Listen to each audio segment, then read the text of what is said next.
आयोजित करण्यामागची भूमिका तुमच्यापर्यंत पोहोचवण्यासाठी मी या ठिकाणी आलेलो आहे। समाजामध्ये जगत असताना खऱ्या अर्थानं जर मानव मुक्तीच्या आंदोलनाची समीक्षा झाली आणि संपूर्ण विश्वामध्ये माणूस म्हणून जगण्याचा अधिकार खऱ्या अर्थानं या विश्वातील प्रत्येक मानवाला जर कोणी दिला असेल तर तो भगवान बुद्धांच्या विचारांमुळे मिळाला। भगवान बुद्धांचा हा विचार संपूर्ण जगामध्ये जो पोहोचला, परंतु आज भारतामध्ये काय अवस्था आहे, आम्हा भारतीयांना धम्म सांगण्यासाठी बाहेर देशातून भिकून यावं लागतं आणि तो धम्म सांगावा लागतो। परंतु आमच्या या भारत भूमीमध्ये, बुद्ध भूमीमध्ये खऱ्या अर्थाने रुजलेला धम्म, आमच्या संतांनी सांगितलेला धम्म, आमच्या महापुरुषांनी सांगितलेला धम्म आमच्यापर्यंत पोहोचलाच नाही। मनुष्यत्व सारे हिरावून बक्षी, तयाला असे वेदही सर्व साक्षी, अहंकारी भूदेव मग्रूर झाले, तही वेळेला बुद्ध जन्मास आले, हा संदेश देणाऱ्या सावित्रीबाई फुले आमच्यापर्यंत पोहोचल्याच नाही। हातीने घेता तलवार, बुद्ध राज्य करी जगावर, कारण एक प्रचार प्रभावशाली, हे सांगणारे तुकडोजी महाराज आमच्यापर्यंत येऊ दिले गेलेच नाही।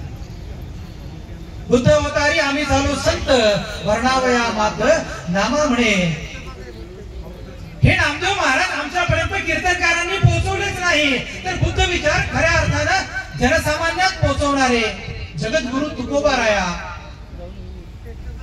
कुठपर्यंत पोहोचले हाही संशोधनाचा विषय। आज वारकरी संप्रदायाचा विषय येत असताना वारकरी संप्रदाय ज्या बुद्ध विचारांवर उभा आहे, तो बुद्ध विचार जनसामान्यांपर्यंत अजून पोहोचला नाही। अज्ञानावर वार करणारे वारकरी पंढरपूरला जात असताना जे पंचशील घेतात, जी पंचशिलाची शपथ घेतात, ते पंचशील, ती पंचशिलाची शपथ आणि त्या पंढरपूरमध्ये विटेवर उभा असलेला बोधिसत्व आमच्यापर्यंत कधी आलाच नाही। तो बोधिसत्व आजही संत वाङ्मयामध्ये जसाच्या तसा आहे, परंतु तो जर या लोकांपर्यंत पोहोचला आणि तो बुद्ध जर स्वीकारला गेला, मुक्ती आंदोलन आणि हे महाबोधी मुक्ती आंदोलन सुरू असताना या महाबोधी मुक्ती आंदोलनाची खऱ्या अर्थानं प्रेरणा लोकांपर्यंत पोहोचली पाहिजे, झाली पाहिजे, एक उद्देश ठेवून या धम्म परिषदेचं आयोजन करण्यात आलेलं आहे। आपण ज्या भूमीमध्ये आहोत, ही भूमी साधी भूमी नाही, हा भिल्लठाणा नाही, भिल्लठाणा म्हणून याचा उल्लेख कुठेही नाही, इथं भिल्ल लोकांची वस्ती असल्याचे पुरावे सापडले। मग हे काय आहे, तर हे सम्राट अशोकाच्या राज्यातलं शेवटचं ठाणं आहे आणि इथे सम्राट अशोकाने स्वतः 35 वास्तू बांधलेल्या आहेत, ज्या वास्तूंची ओळख अजूनही आम्हा बुलढाणेकरांना नाही। आजही हा बुलढाणा जिल्हा बुद्धठाणा म्हणून जगाच्या नकाशावर आणण्याची सुरुवात आम्हाला या धम्म परिषदेतून करायची आहे। या जिल्ह्याची ओळख बुद्धठाणा आहे आणि हा बुद्धठाणा आजही साहित्यामध्ये आहे, त्या साहित्यातून खऱ्या अर्थानं तो बाहेर आला पाहिजे। 13 तालुके असलेला आपला जिल्हा आणि या प्रत्येक तालुक्यामध्ये सम्राट अशोकांनी बांधलेल्या वास्तू आहेत,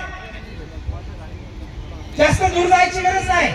आणि आज संपूर्ण विश्वामध्ये या जिल्ह्याचं नाव उज्ज्वल होईल अशा पद्धतीचं संशोधन या जिल्ह्यावर सध्या सुरू आहे। संग्रामपूर तालुक्यामध्ये भोर नावाचं एक गाव आहे, 35 एकर एरिया असलेल्या या ठिकाणी 2006 साली डेक्कन कॉलेजच्या प्राध्यापक देवतारे सरांनी जे उत्खनन केलं, त्या उत्खननामध्ये तथागत भगवान गौतम बुद्धांच्या अस्थी असलेला स्तूप आढळला, परंतु आजही तो स्तूप उत्खननाच्या प्रतीक्षेत आहे, त्याचं उत्खनन झालेलं नाही।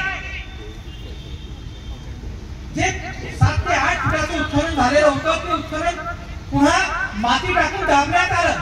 आज 35 एकर मध्ये असलेलं ते ठिकाण जगाच्या नकाशावर जर आणायचं असेल तर बाहेरून कोणी येणार नाही, तर या जिल्ह्यात राहणाऱ्या प्रत्येकाला तो मुद्दा माझा आहे तो मुद्दा घेऊन आम्हाला खऱ्या